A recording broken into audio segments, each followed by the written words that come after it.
because they say there is no blame on us to betray and take the properties of the illiterate Arabs.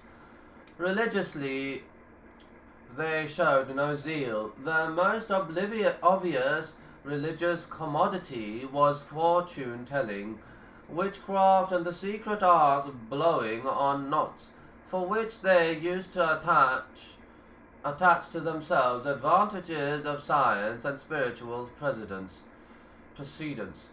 They excelled at the arts of earning money and trading. They, in fact, monopolized trading in cereals, dates, wine, clothes, export and import. For the services they offered to the Arabs, the latter paid heavily. Usury was a common practice amongst them, lending the Arab notables grand sums to be squandered on mercenary poets, and in vanity avenues, and in return seizing their fertile land given as shorty. They were very good at corrupting and scheming. They used to sow seeds of discord between adjacent tribes and entice each one to hatch plots against the other, with the natural corollary of continual, exhaustive, bloody fighting. Whenever they felt that fire of hatred was about to subside, they would nourish it with new means of perpetuity, so that they could always have the upper hand, and at the same time gain heavy interest rates on loans spent on intertribal warfare. Three famous tribes of Jews constituted the demographic presence in Yathrib, now Medina: Banu Qaynuqa, allies of Al-Khazraj tribe, and inhabited the suburbs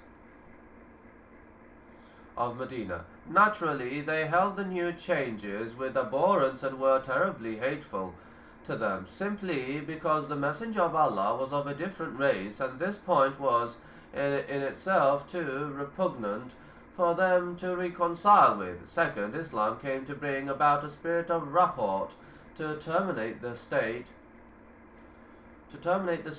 of enmity and hatred, and to establish a social regime based on denunciation of the prohibited and promotion of the allowed.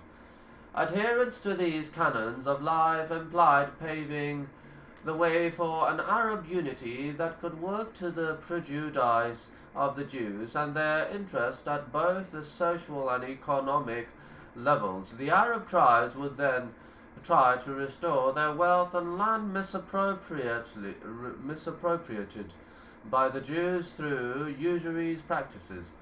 The Jews, of course, deeply considered all these things ever since they had known that the Islamic call would try to settle in Yathrib, and it was no surprise to discover that they harbored the most enmity and hatred to Islam and the Messenger, even though they did not have the courage to uncover their feelings in the beginning.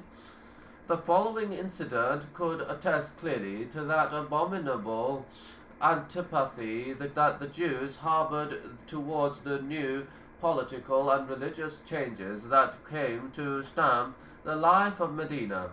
Ibn Isaac, on the authority of the mother of the believers, Sophia, narrated, Sophia, daughter of Huyay, I was the closest child to my father, and my uncle Abi Yasir had.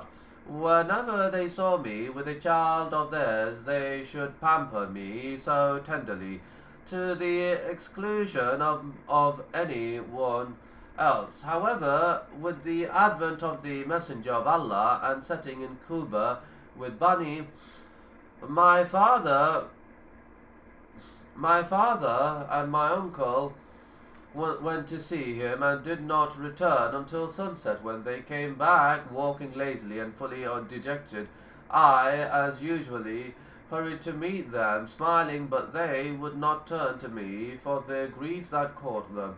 I heard my uncle Abu Yasir say to Ubay and Huyayya, "It is really he, Muhammad." The former said, "It is he, I swear by Allah. Did you really recognize him?" They asked. He answered, "Yes," and my heart is burning with enmity towards him. An interesting story that took place on the fire on the first day. The Prophet stepped in Medina could be quoted to illustrate the mental disturbance and deep anxiety that beset the Jews. Abdullah, the most learned rabbi among the Jews, came to see the Prophet when he arrived and asked him certain questions to ascertain his real prophethood. No sooner did he hear the Prophet's answers than he embraced Islam, but added that if his people knew of his Islamization, they would advance false arguments against me. The Prophet sent forth some Jews and asked them about Abdullah. They testified to his scholarly aptitude and virtuous standing. Here it was divulged to them that he had embraced Islam, and on the spot they imparted categorically opposite testimonies and described him as the most evil of all evils. In another narration, Abdullah said, O Jews, be Allah fearing, by Allah the only one.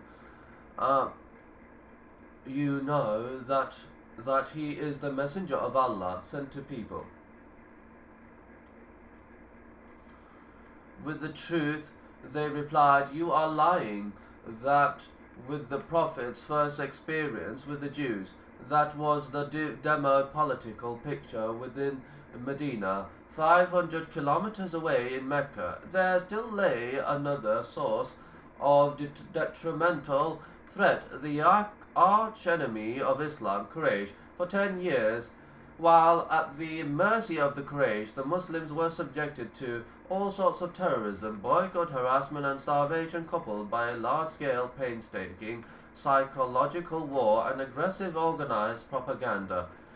When they had immigrated to Medina, their land, wealth, and property were seized, wives detained, and the socially humble in rank brutally tortured. Quraysh also schemed and made attempts on the life of the first figure of the call, Muhammad, due to their acknowledged temporal leadership and religious supremacy among the pagan Arabs.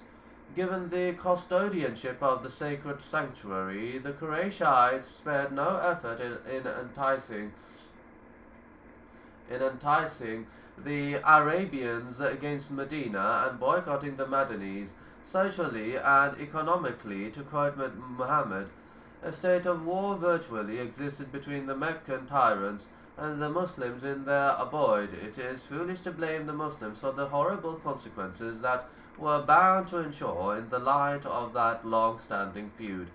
The Muslims in Medina were completely eligible then to confiscate the wealth of those tyrants, mete out for them exemplary punishment, and bring twofold retaliation on them in order to deter them from committing any folly against the Muslims and their sanctities.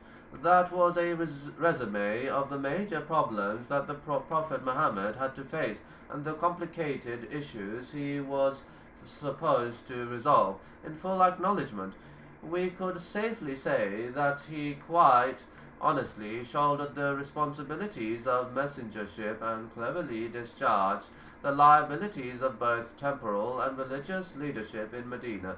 He accorded to everyone his due portion, whether of mercy or punishment, with the former usually seasoning the latter in the overall process of establishing Islam on firm grounds among its faithful adherents.